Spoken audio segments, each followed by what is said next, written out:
So ayan mga kapadge, itatry natin ngayon itong Void Spark ko. Check natin dito sa bag ko.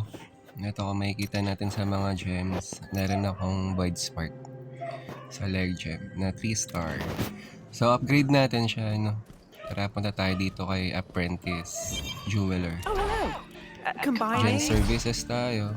Then punta tayo ng Void Spark. Then upgrade.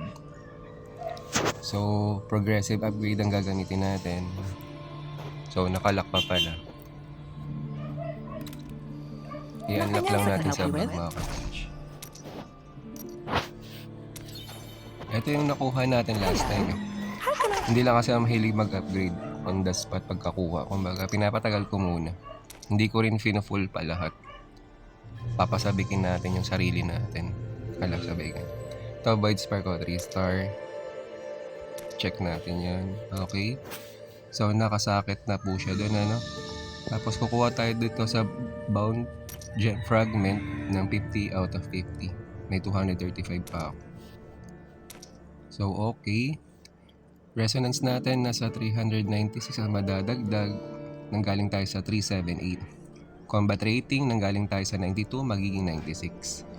So, tara, upgrade na natin. Tara. Ayun, mga kapadge. Void Spark rank 4, 4 star.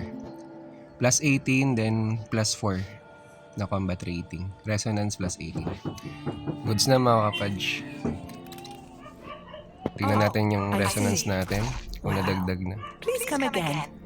3176 na po mga kapadge. Then 396 po ang nadagdag sa ating resonance sa Void Spark. So ayan mga kapadge. Lumakas na naman tayo ng kakaunti, di ba? Para sa mga F2P dyan, kaway-kaway. Thank you mga kapadge. Have a nice day and huwag kalimutan mag-like, share, and subscribe. Thank you!